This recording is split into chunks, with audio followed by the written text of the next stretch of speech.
All right. So this is the ins and outs of opening a bed and breakfast, a guest house, an Airbnb, or even a VRBO. And we have talked in the past even about midterm rentals, how to get a midterm rental.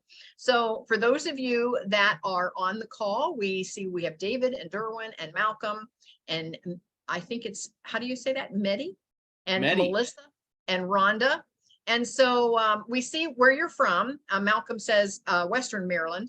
And let us know, do you have any rentals? And I'm going to give you an overview of long-term, midterm, and short-term. And so put in the chat if you have any already, or where it is that you want to start. If you're just getting started, just put in there, that you're just getting started so that we can see what you've got going on. So just to give you an overview, when you purchase a property, Toronto, new, who wants to start? Nice. Okay. So when you purchase a property, you have to make sure that your numbers work. And you hear that all the time. Melissa, 13 commercial doors and 1 duplex. She wants to use one as a midterm, Baltimore, a realtor. Okay, yes. Malcolm, you've got a little experience under your belt. You know what you're looking at least. A lot of folks haven't even started looking. Just getting started, Derwin. Okay. So that lets us know we've got a little bit of a variety in the audience today, but you hear all the time, make sure your numbers work, make sure your numbers work. Well, what in the heck does that mean? Make sure your numbers work. So what happens when Rhonda, 2 rentals, but selling 1 for another opportunity, both in Columbus. Woo, I'm from Columbus. And that's where Adam is. I'm normally in Columbus. Adam, you're in Columbus right now, right? Yes, I am. Yeah. Okay. Right now. Okay, so I'm half-time in Columbus, right outside of Columbus, Canal Winchester, and then half-time in Sarasota. So when I look at a property, I have to make sure that the numbers work, meaning once I do a mortgage, if I have to do a mortgage, and once I kind of empty my bank account, scraping together that down payment, getting ready to do the closing, and then I've got that mortgage, and then I have to consider what is my property taxes going to be, what are my insurance rates going to be, what's that premium going to be, and then I kind of calculate everything on a monthly basis, and then I look at what the going market is for long-term rents. So that's step 1. No matter what you're going to do, you have to start with the long-term numbers. And so at that point, I decide what are my numbers. If for some reason I just have to rent this thing, can I rent it? And can I at least cover all my cost? Or do I have to put money into the pot out of my pocket? And so the question is no, I don't want to put any money into the pot out of my pocket because, of course, it's supposed to be an investment. That's the whole point. And so I want to make sure that at least it's going to cover itself. And I say that to say this, depends on where you are in your investment journey. And I hate to say it, but age often has a lot to do with it. The younger that you are, the more time you have, for that property to cash flow. So when I'm still working, when I was, in my 30s and 40s and 50s, and I'm still working, and so I've got income from my job to live on, when I started buying investment properties, all I cared about was that they covered themselves, that I could rent it for enough to pay the mortgage, the insurance, the taxes, the upkeep, any maintenance issues, to make sure everything was working. And because I had 20, 30 years for that property to finally get paid off. And then as you know, your mortgage is going to continue to go down. Your rents are going to continue to go up. And at some point, that property is going to cash flow. And so I knew that I just needed to buy several early enough that I could get them paid off so that I had a retirement income. And if I'm a little disconnected in my conversation here, I'm constantly checking the attendees to see if we have a Jacky that jumps in there so that I can bring her up. So I'm just kind of keeping an eye for Jacky. So anyway, once I know that my numbers work long term, and once I know, that it's going to fit, it's going to be a fit for me. Now, the older you are at this point, now I'm retired. I'm at retirement age. I don't have that income coming in. So now it's the cash flow on those properties is my income. That's what I pay my health insurance with. That's what I make my car payment with. That's how I buy groceries. That's actually my income now. So Yeah. things look different to me now. So now when I go to buy a property, it has to cash flow from the very beginning. Yeah. Because what's the point? You know, I'm in my mid to late 60s. You know, I can't wait 30 years for that property to cash flow. Yeah. I want it to cash flow now. And so it makes a difference on where you are in life. It makes a difference how old you are. And it makes, and the bottom line is it makes a difference on whether you can wait 20 or 30 years for that property to start paying you instead of you paying for it. And so number one number you have to make sure is, can I rent this long term to cover itself? Now, from there, everything is better. Yeah. Because now if you've purchased that long-term property in an area that you could possibly midterm rent it, meaning that now you're going to rent it for more than 30 days, but less than 12 months. And a perfect example would be a traveling nurse, a traveling medical professional, where they come in for 13 weeks of assignment. And sometimes they renew. Sometimes the hospital or medical facility will ask them to renew. Sometimes the medical facility doesn't ask them to renew. And their next assignment might be in another whole different city. And so if you decide to midterm rent, now you have to provide a furnished place with all the utilities paid. And oftentimes, again, we did a whole podcast on midterm rentals where, you know, they don't want to pay deposits because at 13 weeks later, they might be moving somewhere else and they don't want to have to wait 30 or 60 days to get their money back so that they can start renting again. And so you have to kind of enter the conversation in their minds in your marketing. But if you decide to go midterm, see, now that's a win-win, because now you can actually cash flow on maybe a property that otherwise on a long-term rent payment was just paying for itself. But on a midterm, it's not only paying for itself, but now it's putting a little bit of cash in your pocket. So that's midterm. Then if you want to go one step further, which is kind of our conversation for this evening, and you want to talk about short term. Now, short term, you're going to get about 4 times that long-term rent, but it's going to be a lot more work. It's going to be a lot more management on your end. So number one, you have to make sure that every time a guest comes, that they've got everything they need and that they're happy, and you're somewhat at the mercy of their reviews. So you want to make sure that, you know, that you're not leaving them hang out there. You have to make sure that your communication is good with them, and that they get in the property okay if you're not physically there, and that they have everything they need to give them a 5-star stay, because you want all 5 stars, of course. And again, you're going to make a lot more money, but it's going to be more work because you have to clean between each tenant, short-term tenant.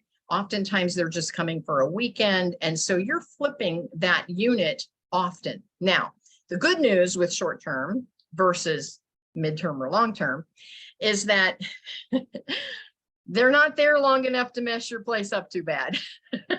Let me just say it like it is. They're not there long enough to really mess up your place. And so oftentimes, if you just have somebody staying for the weekend or for a week or even 2 weeks, the flip is pretty easy. You know, you're going to go in and clean everything and freshen up everything and do all the linens and get it ready to go again and replace maybe a thing or two that needs fixed or replaced. But other than that, it's usually not a hard flip. But you have to touch it every time a guest comes and goes. So that makes it a little more cash flowing, but more work. So just keep in mind, the more money you make, the more work that it is. So you have to decide where you want to fit in. So then we've built your portfolio from the ground up. You know, you start, the numbers work on a long term. It's in an area close to a hospital, for example, or close to a medical center. So you think, oh, I can go ahead and midterm rent this. And that's working well. Maybe you're close to the zoo, or you're close to, you know, an attraction of some sort. So you're thinking, oh, let's go another level in short-term rent. So now let's say you've done all that and it's not working. Can you go backward and say, well, if short term, I'm not getting the number of people that I need for a short term, maybe I could look back again at a midterm. Let's come down a level. Maybe I could appeal to those traveling nurses that are coming into the area. If you're not getting a lot of traction there, then ask yourself, maybe I could come down and actually look at just putting a long-term renter in there. Do the numbers still work? Remember, the numbers were supposed to work on a long-term when you bought the property. Do those numbers still work? Now, maybe your situation has changed. So maybe you're saying, I've got some properties, they're okay. They're not performing the way I really want them to perform or the way I need them to perform. Maybe the market is such that I would be better off to flip this property and get into yet another property and purchase one that's closer to an attraction if I want to do short term, or purchase one that's closer to the hospital if I want to do midterm. And so that's what we're talking about today. So put your questions on where you are, because again, we've got folks all over the map. Some are just getting started. We've got Melissa, who has 13 commercial doors and 1 duplex, and she wants to get into the midterm. So give us your questions. And in the meantime, I'm going to turn it over to Adam. Adam, what are your thoughts? Well, I have a question for you, Kathy. Can't you, okay, you're positing the difference between short-term and midterm, but couldn't you market that property to both channels at the same time? Yes, you can. Now, you can, but it is going to be a little bit of a juggling act, because you have the midterm that goes for usually a 13-week assignment. Yeah. And then, they'll move on, and you might have a weekend or 2 in there. The problem with midterm is oftentimes they don't know if their medical facility is going to extend their assignment or not until 3 or 4 weeks or 2 weeks right before the extension. And so, yes, you can then, as soon as you know their leave date, give yourself a day to get in there and flip it, make sure that everything is up to par. Then you can go ahead and put it out for short term while you're waiting to get another midterm renter in there. But I don't know, because you're putting it on with only a 2-week lead time, I don't know how many short-term renters are going to pick it up. Yeah. Yeah. So it's a little bit of a juggling act if you're doing both. So anyhow, let's just take a look here. Rhonda says she has 2 rentals. She's selling one for another opportunity, both in Columbus. Malcolm says, what cities are more popular? Well, more popular for what? Everyone needs a roof over their head. So if you're doing long-term, you can do that everywhere, because everybody needs it. It just depends on your numbers. What are you paying for the property? What can you get for rent? Is there room in that deal to pay your property taxes and insurance and cash flow the amount you have to make that deal work for you? If you're going to midterm, the cities, anytime you've got a big medical center, the bigger the medical center, the better for midterm. If you're doing short term, you do really well if you get close, or at least in the same city where are some attractions. Why would somebody want to stay short term? In Columbus, we've got tons of attractions. We've got Ohio State. People are coming in because their kids go to Ohio State. We've got the Columbus Zoo. We've got theater. We've got football. We have all kinds of we have big concerts. We have all kinds of attractions on why people are coming into the city. And Columbus, Ohio is the insurance capital of the world. And so with it being the insurance capital of the world, meaning we've got more insurance home offices, sometimes we get a lot of folks that are coming and going because they're doing a training. And so they have to come into the city for 2 weeks to do a training because they're training to be an agent or something. And so you get a lot of short-term rentals. So we have a lot of attractions like that. Yeah. Anita says, I have 4 possible rentals on my ranch outside of Colorado Springs, 1 long-term, 1 being remodeled to make it ready for short-term, and 2 are that are not ready yet for anything. Again, I'm not real familiar with the Colorado Springs area, but I think you should do pretty well there. I mean, I'm thinking you should do pretty well there. I don't know how far outside of Colorado Springs you are, but the long term, I don't think is going to be a problem. Again, everyone needs a place to live. And so if you market it on what the going rents are for that area, you won't have any problem renting long term. Just make sure your numbers work long term before you decide to to bite off the midterm or short term. 20 minutes away from the Air Force Academy and 4 other military bases. Yeah, I think you'll be fine there. Yeah. Yep, Yeah. I think you'll be Yeah. fine. I think a big thing to ask yourself when you're thinking about anything less than long-term rental is, why would somebody want to stay in my place?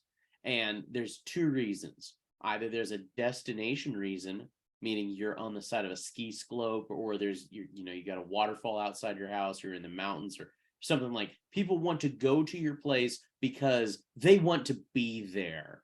The other reason would be a utilitarian reason, and that is, I want to go to that place because it's close to other stuff. So I want to go to that place because it's close to a convention center. I want to go to that place because it's close to a sporting event. I want to go to that place because it's close to a music festival, or any other kind of like cultural arts kind of thing. So it's like, as you're gauging like how you're trying to develop your property, those are the questions that you should ask. It's like, why would somebody come here?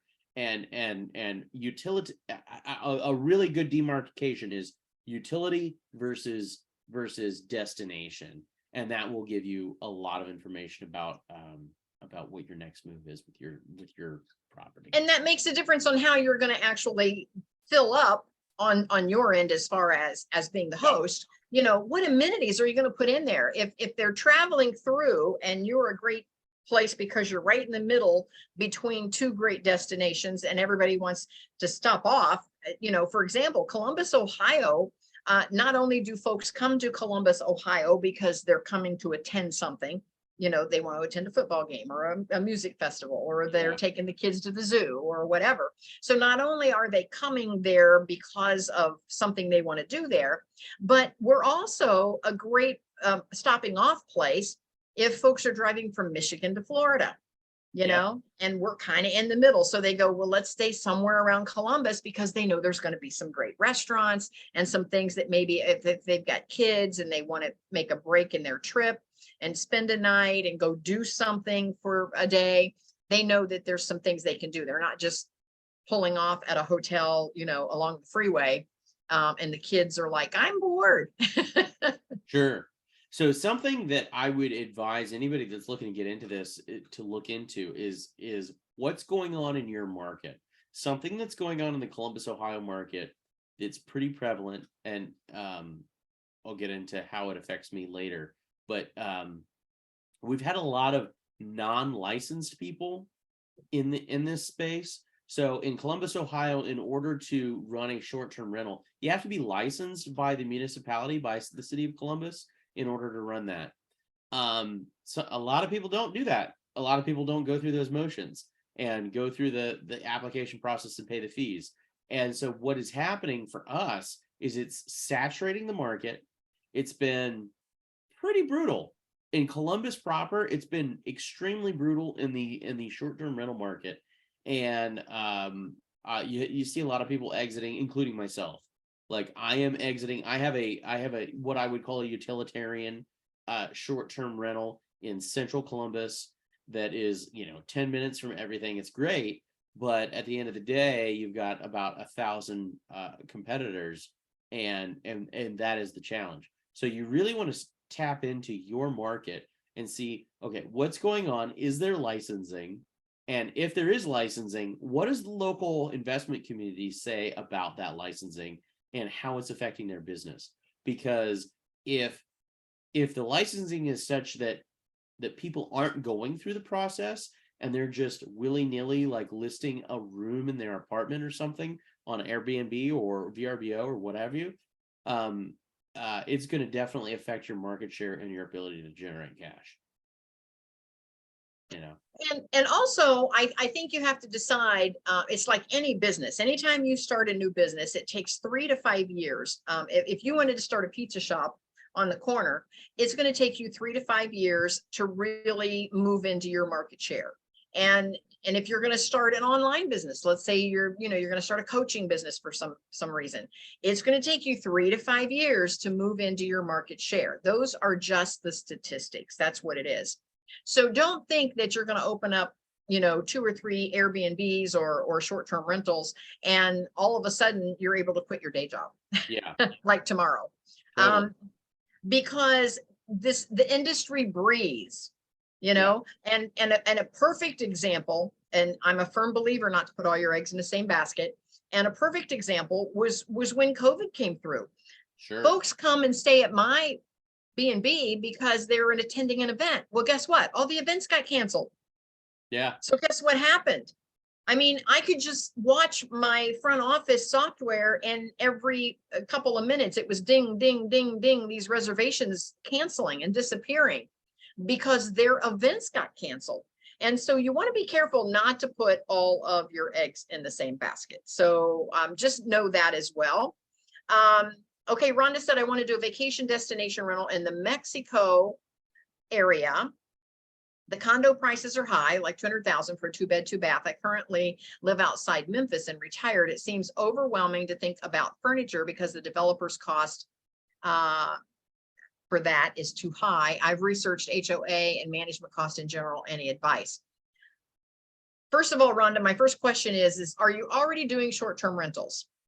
If you do not have some systems in place and you don't have the mindset of how all of this flows and how all of this clicks on a regular basis, I recommend maybe you start with something a little closer to home and not try to manage something that far away. Yes. I would think if you manage something a little closer to home, you get a feel for what you're doing before you try to do it that long distance. Because if you have a guest that, you know, my question is, if you have a guest that calls you at 2 a.m. and says, hey, there's water coming through the ceiling, what do you want me to do? Yeah. What are you going to do? What are you going to do about it? What's your plan? And I have a client in Mexico City, and he is investing in the United States, and he's just like amazed by our super low interest rates. And when I say super low interest rates, I'm talking about like DSCR and hard money, and that's like 8 to 12%. And he's like, wow, that's like rock bottom prices. So one of the challenges, only long-term, only long-term, if that makes sense. So, so one of the challenges with investing abroad is oftentimes you're subject to local lenders. And frankly, no place other than the United States has like as crazy of lending terms as we have. So I'm a mortgage broker. I broker loans from 40 different lenders across all different shapes, sizes, and flavors. And we help with investors, specifically in the hard money space, in the DSCR space, short-term rental space, full commercial underwriting, like anything and everything. And I can get into the details of what all those mean in a bit. But my clients that are abroad that are investing in the United States are coming to the United States because specifically our lending is just the loosest and easiest and cheapest anywhere in the world. Like anywhere else, I mean, Mexico, his best rate right now is 20%. 20%. Oh, ouch. Yeah. Isn't that bananas? That's bananas. Ouch. Yeah. Oh, yeah. And again, it's just not what we're used to. It's not what we're used to. You know, and again, I remember now I'm old. I know I'm old. I remember when I finally got a loan at 19%, I was celebrating because, you know, that's what it was back in the 70s. But we're not used to those kinds of rates. Rhonda says that only long term. She said, and that makes sense. Yeah, I would start a portfolio a little closer to home. I had some, you know, closer to home, and then I branched out. And it almost has to be someplace that you visit on a regular basis to keep an eye on things. Nobody manages it the way you do. It doesn't matter.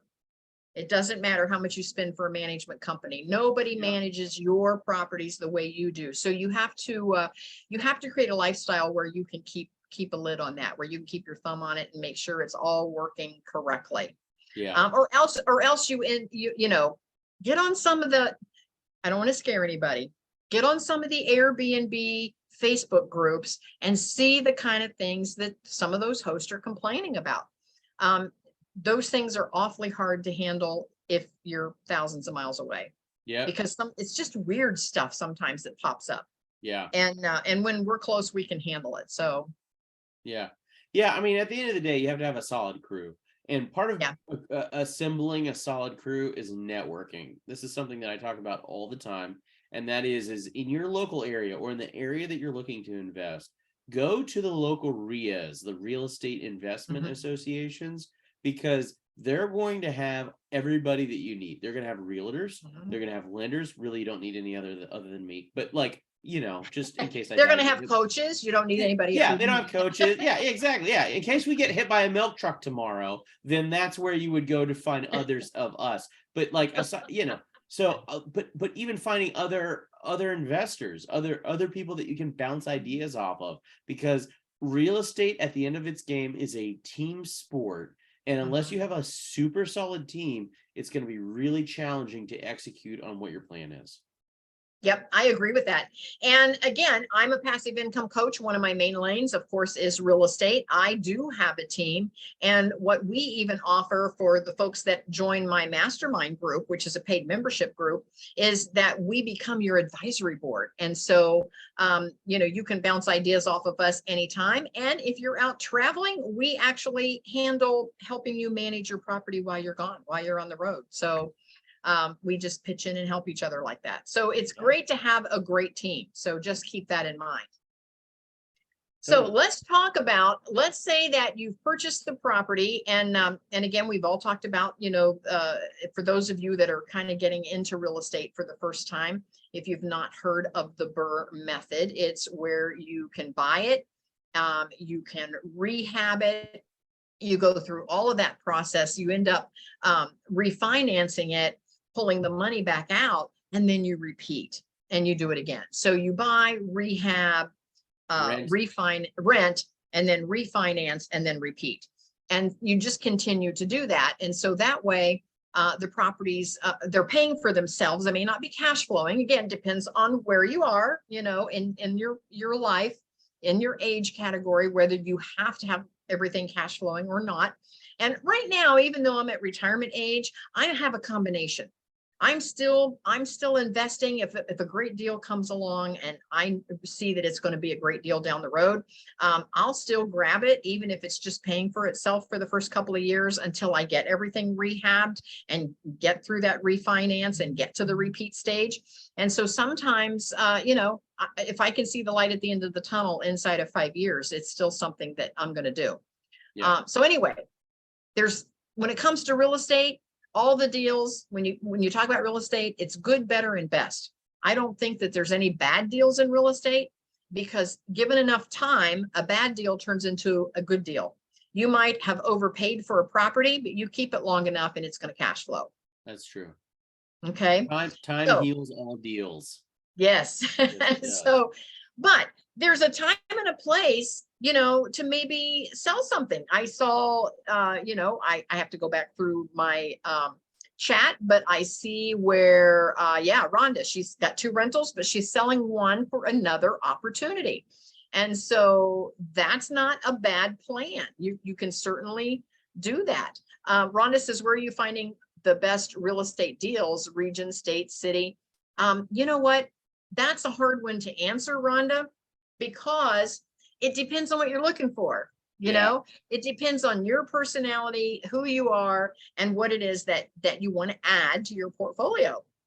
So if you want to add short-term rentals, I mean, if that's where you're at, and you say, I've got some long-term, I've got some midterm, because again, remember, I'm a proponent of not putting all your eggs in the same basket. And you say, now I'm ready to add some short terms, you know, I want to give that a try, then go to an area where there are some attractions, you know, but the closer you get to the attraction, the higher price the real estate is going to be, because everyone else also knows that everybody wants to be close to those attractions. And so you just have to constantly be looking. For me, it's a hobby as well as my income. I love doing it. Mark and I travel, and a perfect day for us is looking at real estate. Anybody else do that? Yeah. There's Jackie. Okay, she had trouble with her Wi-Fi. Jackie, let me find you up here. There you are. And Jackie, I put to come up for panelists, so come on over. We're just chatting, so come on over. So anyway, to answer Rhonda, you have to determine, what it is you want to add to your portfolio. Do you want to add some long-term to give yourself some more stability? Do you want to add midterm to get a little bit better income? Or do you want to add some short-term and give that a try and see if you can't put some more cash in the coffers a little faster by doing a higher ticket in short-term? There's Jacky. Hi. Hi, Jacky. We're going to jump over to you in just a second. Yes. Okay, now I'm hearing some feedback. Do you hear the feedback on your end? Do you hear it on yours, Adam? I don't hear anything right now. Jacky, Okay, can good. you say a couple things? Maybe we could do a little sound test. Hi, I'm Jacky from the UK, currently living in the Caribbean. Okay, I think we're good. So anyway, to finish my answer to Rhonda is depending on what it is you want to add to your portfolio is where you're going to look for the deal, and then make it fun, make it a hobby. I look every day. I spend a couple of hours every day just looking for real estate deals. And when you're looking for deals all the time, when one crosses your desk because you see what's out there in that area. I'm going to give you a perfect example. I decided I wanted to have a condo in Florida, and I'm from Columbus, Ohio. So I just started looking in Florida every day. I started looking for properties that were for sale. And I found this 1-bedroom condo that was $52,000. Everything else around it, a 1-bedroom, was like $150,000. And I said, okay, what's wrong with this little condo that it's $52,000? And I couldn't find anything wrong with it other than it hadn't been updated since 1974. So it was brand new 1974. I mean, it had cabinets, counters, everything from 1974. And I thought, how expensive could that be to rehab a 1-bedroom condo? It wasn't that big. It just didn't have that much square footage. So I decided at the end of the day, and I just kept looking at it, looking around, realizing, you know what? This is a good deal. And then it disappeared one day, and I thought, my heart sank. I thought, oh no, somebody bought my condo. You see, I was already calling it my condo. And so finally, I searched and searched, and finally I saw it again. I immediately, I called the realtor that had it listed, and I said, I want to make an offer. He said, what do you want to offer? I said, I'm offering asking. He said, I don't even have to pass that, take that past the seller. He said, I can go ahead and put you in contract. I was in contract, and 10 days later, we were putting the deal together. So I knew that was a good deal because I had looked for several weeks and everything else was 2 or 3 times the price. So I knew that was a good deal. And I also knew if it was a condo, I only had to rehab from the wall studs in. If I gutted the whole thing and started over, it wasn't going to cost me what those newer updated condos were on the market for. So I knew it was a good deal. So hopefully that helps you when you're looking for deals. But if you're looking all the time in a particular area, you'll know when it's a good deal. You'll know. So hopefully that helps. So we are going to segue over to Jacky. Jacky, thank you so much. And I didn't know if you were having trouble getting on or not. I wasn't sure what was happening, but Adam and I, we can talk for 20 minutes about anything. So we were good. Well, one of the problems of having property on a Caribbean island is you lose Wi-Fi frequently. I understand that. So now that you mentioned that, speaking of Wi-Fi, I'm going to go in and I'm going to make Adam a co-host, and Jacky, I'm actually going to go in and make you a co-host. So now all of us can see the attendees. We can watch for questions over in the chat. And I want to ask you to tell our listeners, and we've got a lot of folks on with us tonight, and they're going to be asking questions over in the chat. Give us your backstory, Jacky. How did you end up where you are from the UK? Now you're in the Caribbean. How did that happen? On a cruise, just really. Okay. No, but what happened is, long story, but basically, I married the same man twice. This is all part of the story. So when we got remarried, we both had properties. So we kept one and rented one out. And then I thought, and you can hear from the accent, I'm a London girl. And I thought to myself, why have I got a rental in London where I can have a rental anywhere in the world? So I went on a cruise to 9 islands in the Caribbean looking at properties. But I already knew that I liked St Maarten. And so I changed the rental from the UK and bought one in St Maarten, which is now 15 and a half years ago. Oh, okay. But I have 4 rentals. I have 1 here in the Caribbean and I have 3 in London, well, just an hour north of London. So I always have a high season. So high season here is October to April, and then my high season in England is April to October. So I've always got a high season. That is wonderful. We've got some folks on the call that we're thinking about trying to do some investing away from home. How has that worked for you, being that far when you're in the opposite location when something comes up? Do you have a team together that handles all that?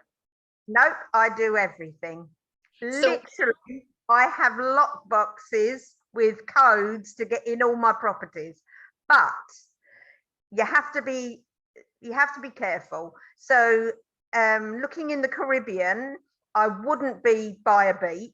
I chose not to be by the beach because of all the problems you get weather-wise, sand, salt and everything. I chose to be up a hill, so I'm away from the beach. So that cut down my risk.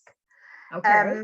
Then I made sure I had good people around me. So I can call at a moment's notice a plumber, a handyman. Yep. There's 10 condos here. So we have a handyman that's here 3 times a week. He and I have got on well for 15 years. And as long as I look after him when I'm here, I can call him at any time and he'll come and look after whatever's needed. So it's all about having good people around and making good decisions. We were just having that conversation that you have to have a good team on the ground that you can work with when you're not there. So it sounds like you've got the perfect plan. Now, I did the same thing in Florida. When I saw this condo, I had some criteria. And for those of you that are newbies that are, over in the audience, in the chat, one of the criteria for me is I did not want to be right on one of the barrier islands out in the Gulf or out in the Atlantic. I wanted to be back on the mainland, just far enough that I had access to all that beach, but I did not want to be worried every time a hurricane came through and swept across Florida. So I'm back just far enough, and then I'm on the 2nd floor of a condo complex. So I did some of the same thinking that you had. Yes.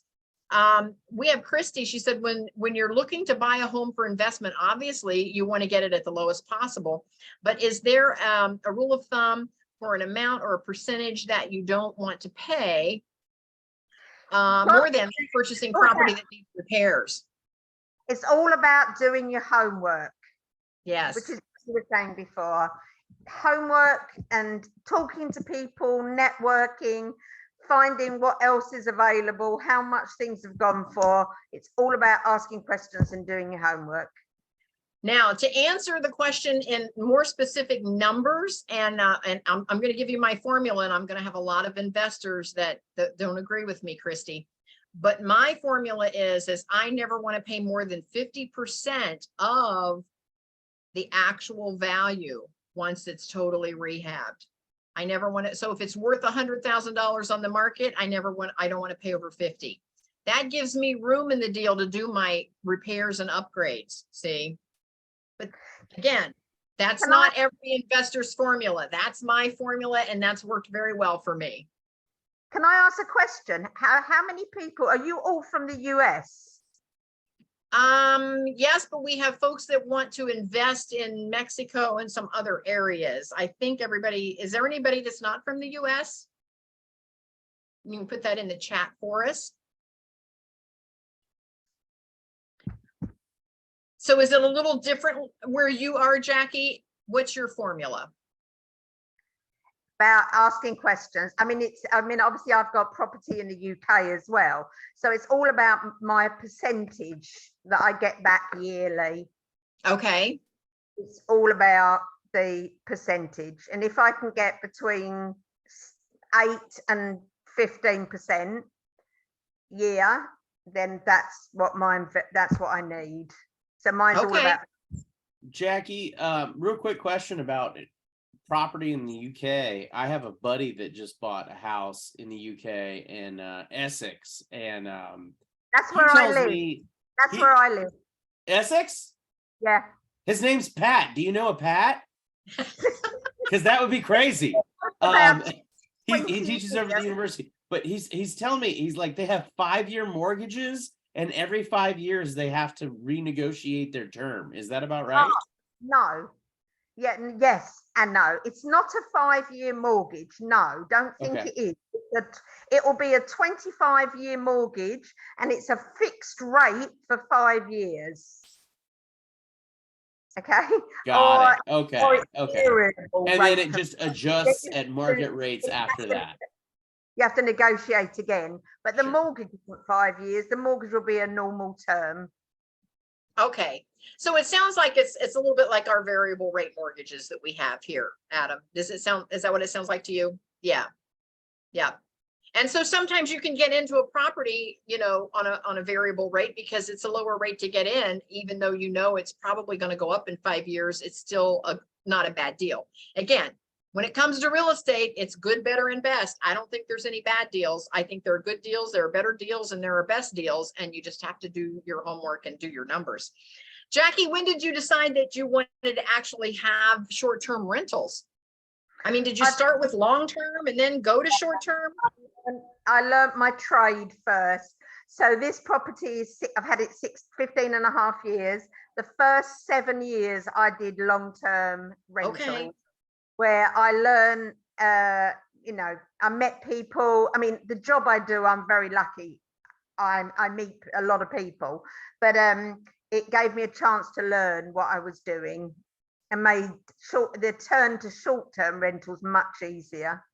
Okay, okay, because you already understood, you know, how to fix a leaky faucet and, you know, all of those things. You kind of already had some of that under your belt. And plus it was a new property, so you got rid of all the teething problems. You knew. Okay. As well.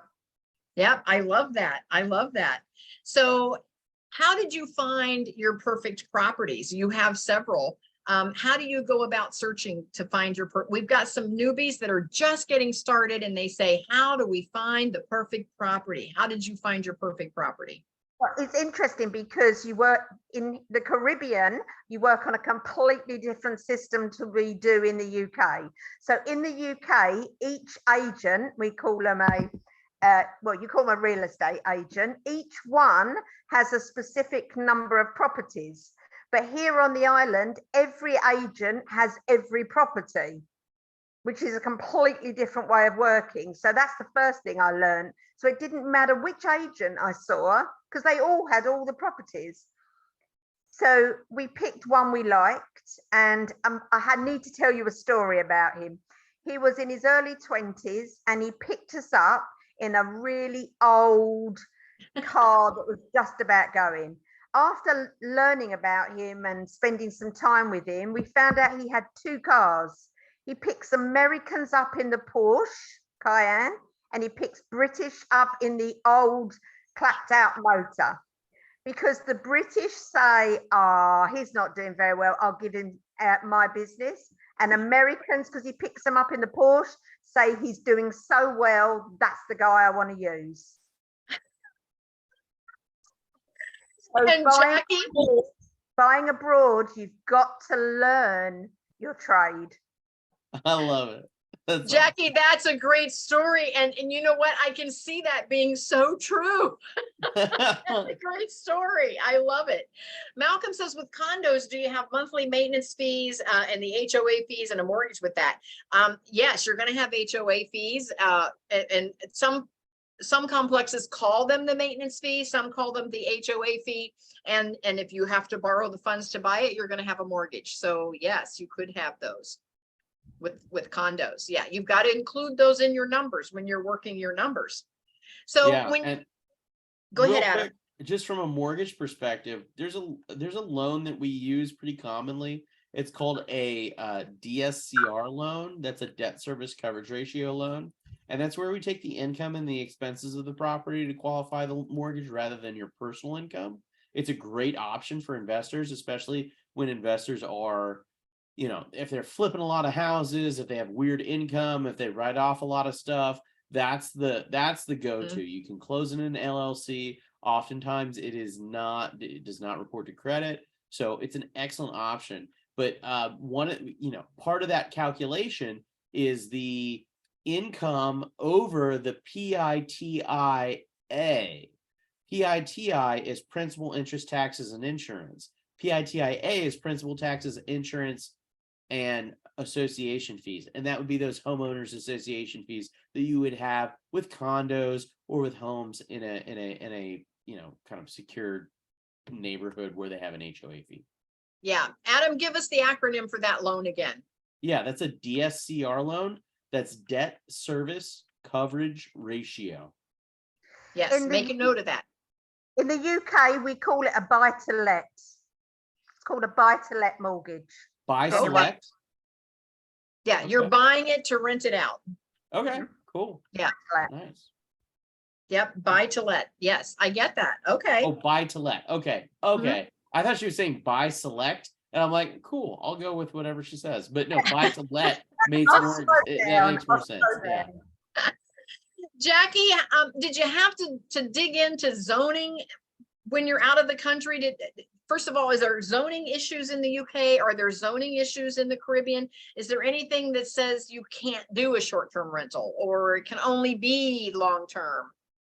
We don't even have it. I don't even understand the word. Adam? Short-term rental?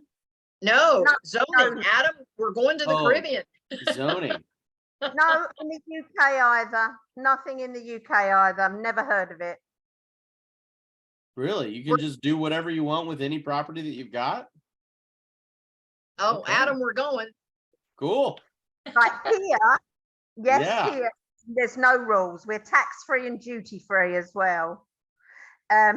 But in the UK, my rentals are in a holiday park, where you don't do this in the US. So it's literally people are using it for holiday. Maximum stay is 30 days. We have indoor and outdoor pool. We're on the beach. We have shops, restaurants, showrooms, amusement. And so there's quite a lot of rules in the holiday park. Okay,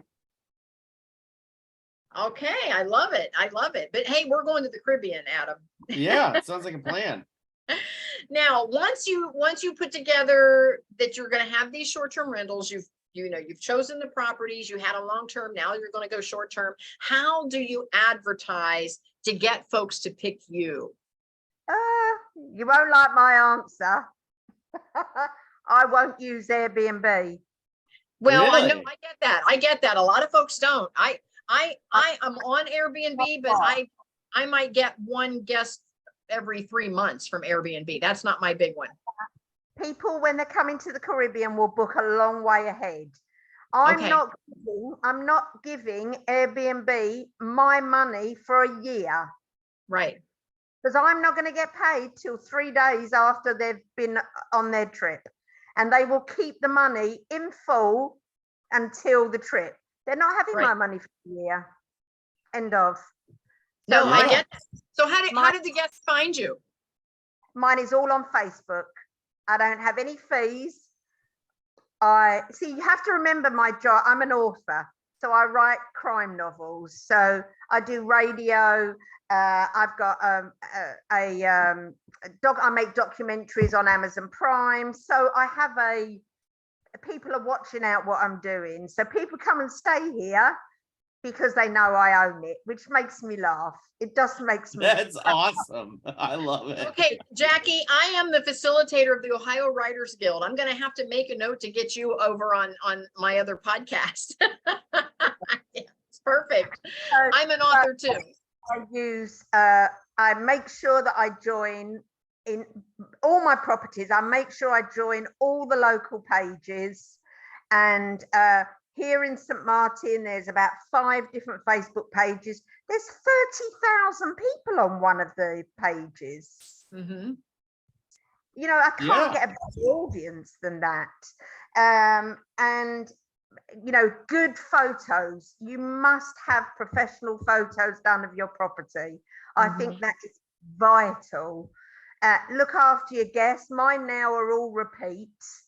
So I think it's being a good host is really important. I agree with that. So do you have any online channels at all, or just none at all? None. Okay, Not so how?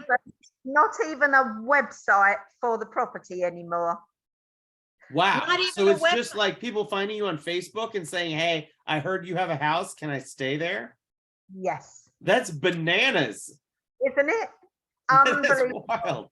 The difference in the UK, that's the Caribbean. In the UK, I use Facebook Marketplace.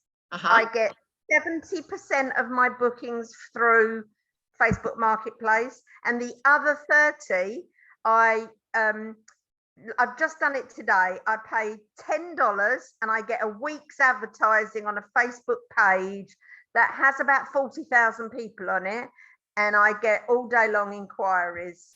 So if I outlay $30 a month, I'll be surprised for 4 properties. Okay. I love it. Jacky, I'm going to follow you around. So describe to us now, what does a check-in look like at one of your properties? Let's say I booked it and I've been in communication with you. I said, here are the dates I want. You give me the price. I said, okay, how do I actually pay you? And then what does my check-in look like? Everyone pays through PayPal. Okay. And because obviously that's international, so that's simple. And right. Everybody gets an information sheet emailed, and it tells you everything: how to get in, the codes, what to do, what not to do, how to leave it when you leave. Everything is in that one sheet that I email. Okay. And so now I get there, I've got my email, I've got my one sheet, I have my code, I enter the property. What amenities do you leave for your guest? Is there anything special that you do? It's as if it's my home. Even in my refrigerator is all the tomato ketchup. You know what I mean? All the things are in, even in my cupboard is all my spices. It's like home from home, and that's what people like. Okay. And so I do in the UK. Okay, so I could arrive there and I wouldn't have to make going to the store my first errand. I could just stay, and the next morning I could have my coffee, and there would be coffee and creamer. And then if I wanted anything special, I could go get it in my travels, but I could just wake up the next morning and it would be there. Yes. Wow. And wow. I don't do this anymore, but obviously I have a cleaner that does my turnarounds, but because my guests now are all returns, I do a handwritten card and a bottle of wine for every renter in the Caribbean. Okay. I love that. It's the maid's task when she comes in and does the turnaround to put another card and another bottle of wine. All right. Adam, when you want to go? I love buckets of wine. That's my favorite type of bucket. And is of wine. Here on my balcony, I have an outside kitchen, and I have a refrigerator, and it's full. So it's got beers, drinks, cold drinks, and all I ask my guests to do is replace whatever they use. Okay. I like it. I like it. Derwin says, will it be best to purchase condos specifically for short-term rentals? Derwin, depends on the condo. Yeah. You have to make sure you read that HOA, because some HOAs forbid short-term rentals inside the association. And my friend who has a condo here there's a clause which she didn't read where she can only have 6 guests by the pool.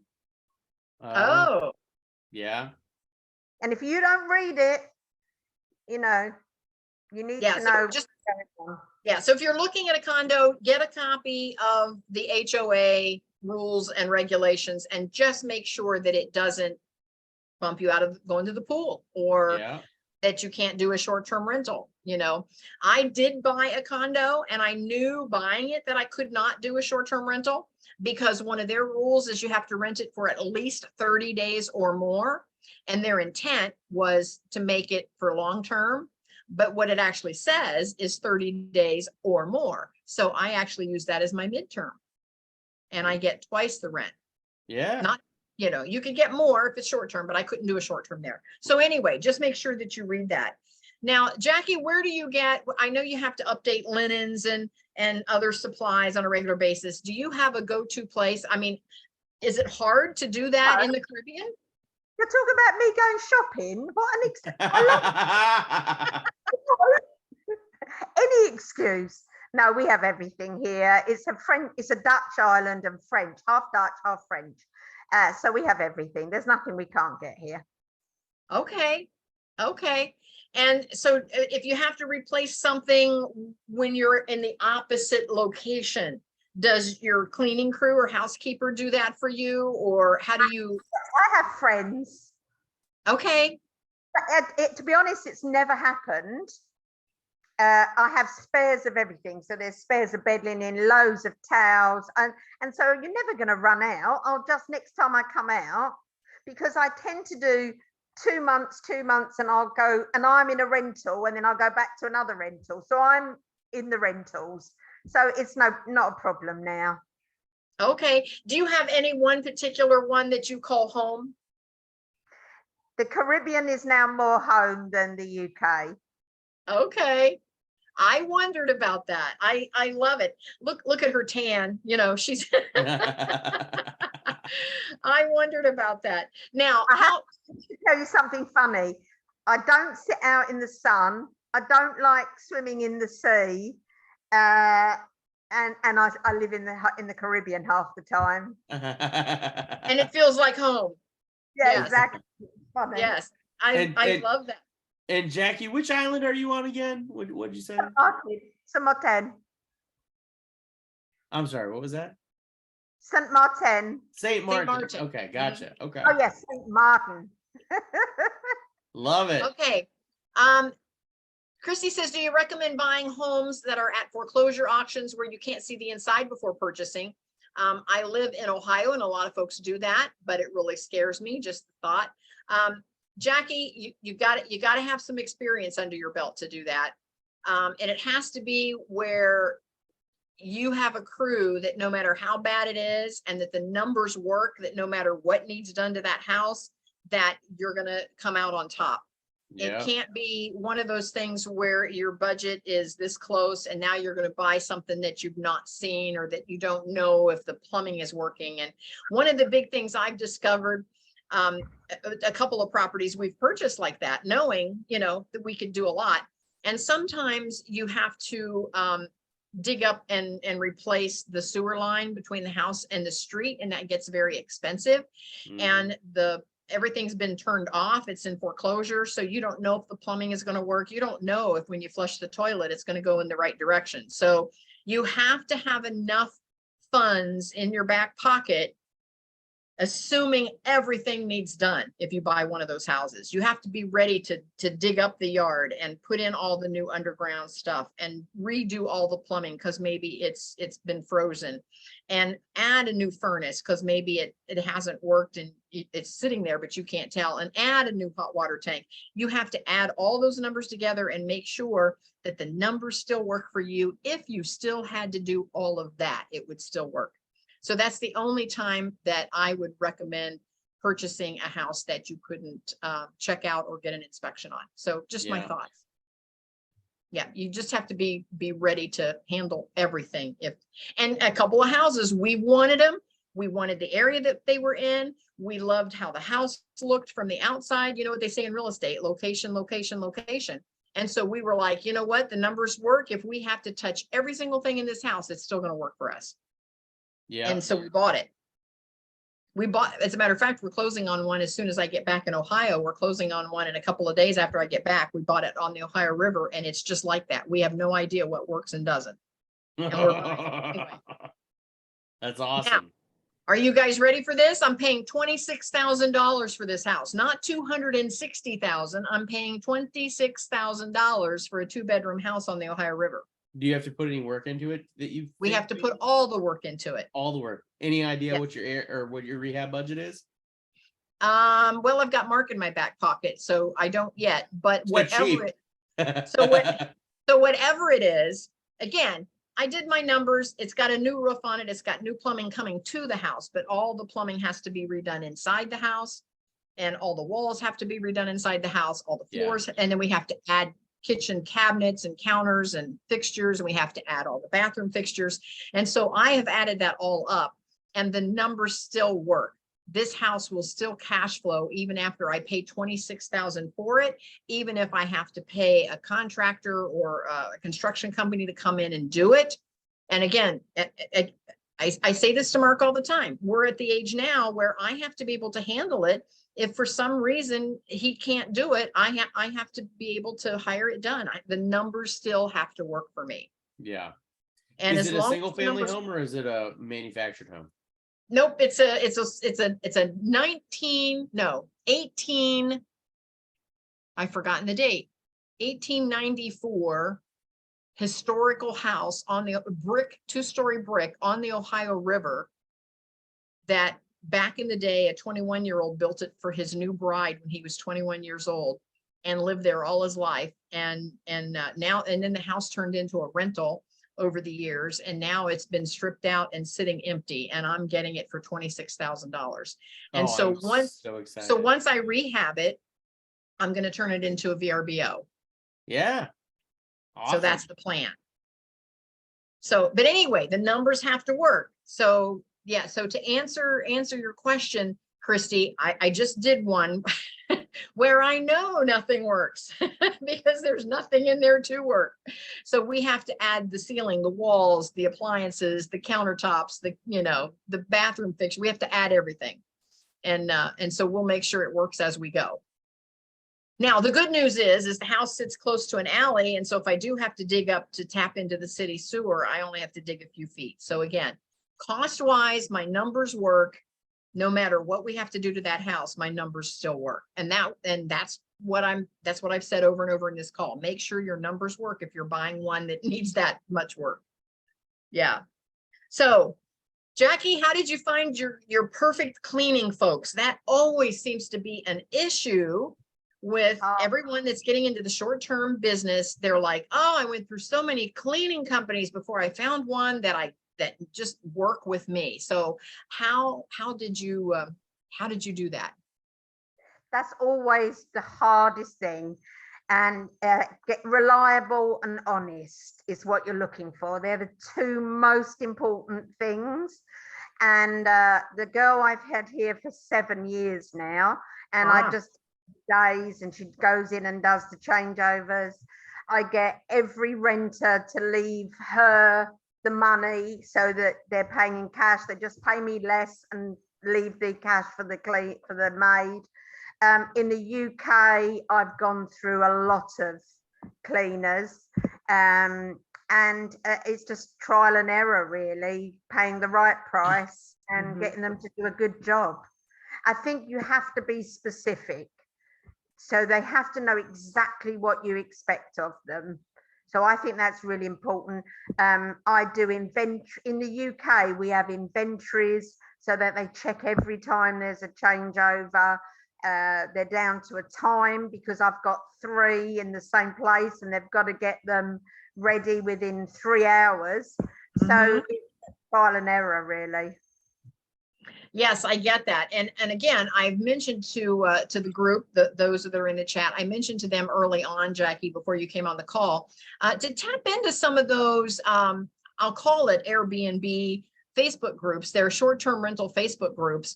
And you can see some of the struggles they're having and some of those solutions. And it's a great way to kind of get a feel for what to expect so that you're not expecting wrong when you finally hire a crew and then you go, you know, this isn't quite working for me. I need to keep searching for maybe someone that I like better. And then you feel like I'm the only one that's struggling with this, and you realize you're not the only one that struggles with that.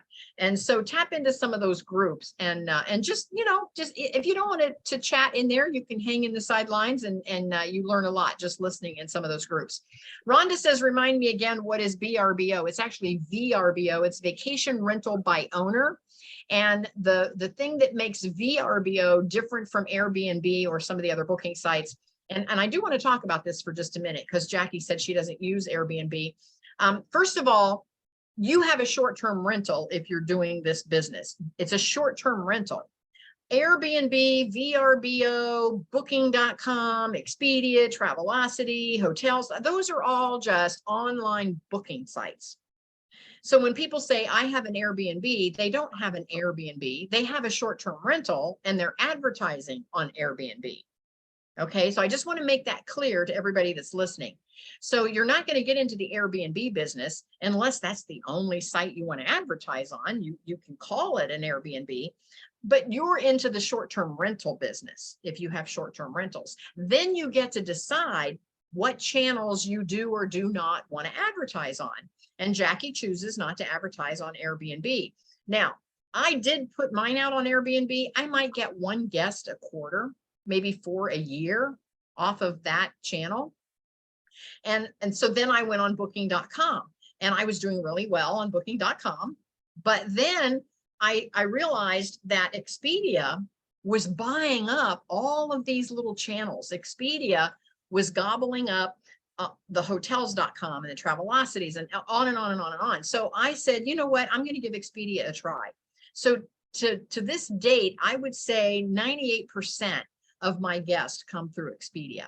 And so the first thing, now the guests, they said, no, I booked on hotels.com. Well, you did, but Expedia now owns hotels.com. So yeah. What happened is once I got on, you know, Airbnb was one channel, Booking.com was another channel, Expedia was yet a third channel. And so finally I said, okay, I don't want to get double booked. And so I went out looking for what was called a channel manager. And it's just a software program, cost me about $130 a month. And I can then connect all my channels to that channel manager, and it gives me one front office. Now, my background is in hotel management, and I worked for the big Marriotts and Holiday Inns and all that. So I'm familiar with the, you know, the front office when you open up the computer and you see all the rooms and all the guests and who's in what room and all that. And I can manage all my short-term rentals by one computer screen because it's called a channel manager and all my channels are tied in. And so here's what is the fun part about a channel manager. Let's say that I want to block off next Wednesday. Let's say I've got some repair going on and I want to block off that night. I don't want anybody to rent next Wednesday. I can go in on my channel manager and I can block next Wednesday, and it pushes it backward out to all my channels. And it makes it look to the guest like I'm already booked. It just says there's no rooms available, but I know I blocked it on my end. And so that's the fun part. And I also can move a guest from one property to another by just clicking and dragging it on my channel manager. So if for some reason I get a pipe break or whatever, and I go, oh, I can't put them there, I want to put them over here. The guest approves it. They go, yeah, that's fine. Go ahead and do that. I can actually click and drag them over and drop them into another property right on the channel manager. So anyhow, that's what a channel manager does, just for those of you that may have not heard of it. And so to answer Rhonda's question is that a VRBO is simply vacation rental by owner. Now, the difference with VRBO versus all the others, you can rent a lot of the others by the room, or you can actually live like in the back of the property, have an owner's suite, rent the rest of it out. On VRBO, they want you to rent the entire house to the guest. And you'll see the advertisements on television. They've been doing a lot of TV advertising lately on VRBO, saying you don't want the guests to be staying on site. You want the whole house for you and your family. And so that's one of the criteria with VRBO, is they want the whole house, the kitchen and the yard and everything. The guest gets access to the whole thing when they're staying. And so if you're renting a property that way, you could be on more than one channel. is the point. Now, Jacky chooses to do hers on Facebook and Marketplace, and those are channels as well. So it's whatever works for you. Okay. Now, Anita says, what is the right price for a VRBO rental for cleaning? Anita, depends on the size of your unit. If you could have, you might have something listed on VRBO, vacation rental by owner, that might sleep 14 people. Well, that's going to be a different price than a 1-bedroom condo that sleeps 2. And maybe a pull out on the couch to sleep 4. So it's going to make a difference on the size of the property. Yes, Jacky. It's all about time. It's all about timing. How long do you think it's going to take to turn it around? Mm-hmm. And then we're willing to pay for an hour, just times it. It's all about timing. Yeah, because the cleaners, they know what they need to make per hour. So again, you're right. It depends on how long it takes them to change that unit. It depends on how long it takes them to do it. And then, of course, you're always going to have some guests that leave things a little messier than other guests, and it's going to take your cleaners a little longer. And so you want to make sure that you take care of your cleaners, especially if you have some folks that you really like and you work well with them. Please, please, please keep them happy, because if you've ever changed over some units on your own, it's a lot of work. And so make sure you keep your cleaners happy. Jacky, a couple of questions still before we close out for today. How do you handle those problem guests? What happens if you have a problem guest that just be over the top nice? There's nothing I won't do, and then no one can come back at me. I've never had anyone publicly say anything. It's all been good. That's because if anything goes wrong, you get a free weekend. You just look after your guests. Mm-hmm. Yep. Yeah, and I my background's in banking, and we used to call that love bombing. Yes, we love bomb them. I love it. Yep, that's what I do. I get that. And you know what? And sometimes I think some of these folks, they get into the short-term rental business thinking, oh, I'm just going to get in here and make a lot of money. And they put a lot of money into rehabbing these properties and making them top notch. And then the first time one gets messed up, they're like, oh, I'm going to sue them. Look what they did. They messed up my property. And so, after a while, you have to understand that we're in the hospitality business. Short-term rental is the hospitality business. And you never want to forget that you are there to serve the client. Yes, Jacky. You know what I think I do, which is a little trick, is I make it personal. So in my information sheet, I always say, don't forget, this is one of my homes. This is private. This is my property. You're coming into my home. Please treat it like your own. So I say that in all the properties, so that people, I can't tell you the gifts people leave. So I think people the right way, and hopefully they'll do it back. No, I agree. I agree with that. Totally. Yes. Yes.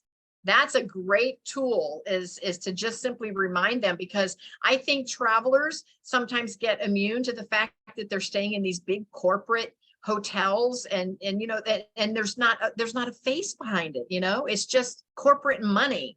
It's like, they can fix it. They got the money. Well, when they know they're staying in your home, I do think they think of it differently. So that's a great tool, Jacky.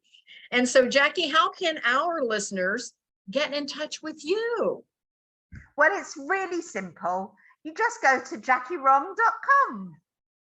Okay, jackyrom.com. Now make sure that I spell that correctly. That's it. That's absolutely perfect. Jackyrom.com. All right, I put that in the chat. I'm also going to put in there where to reach me, and Adam put in there where folks can reach you. And I'm just going to give a little overview before we sign off. I am Kathy Benner, passive income coach.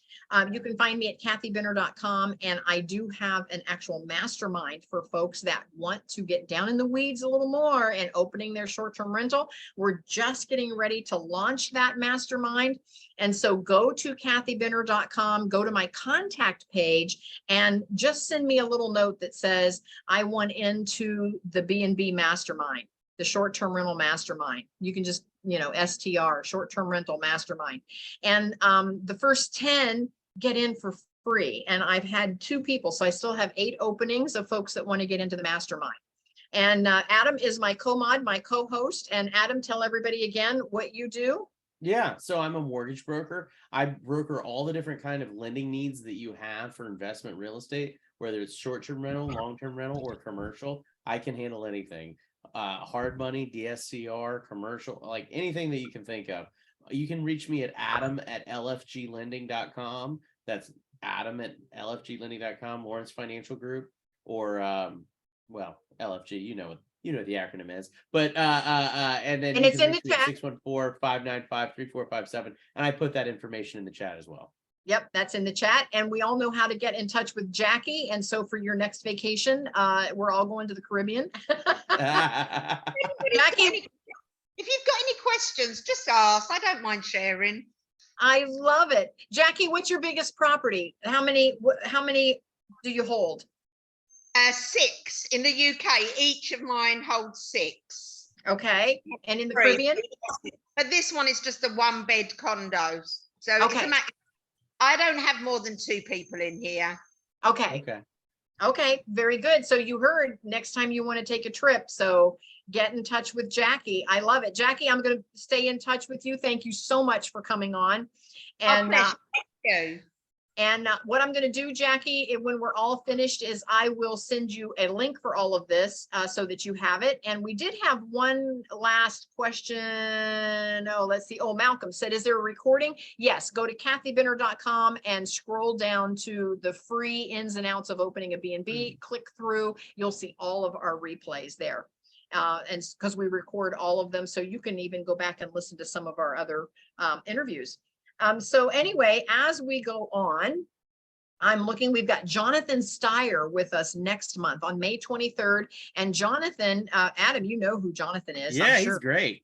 Yeah. And Jonathan is not only a real estate agent, but he got into the short-term business. Now he has become a broker, and now he is actually getting into managing short-term rentals for other folks. So you get to hear from, how that's done from the back of the house. You get to see behind the curtain a little bit with Jonathan. So tune in on May 23rd at 6 o'clock Eastern time, and you can hear all about Jonathan. So with that, we're going to say good night. Thank you so much, Jacky. I love that you joined us.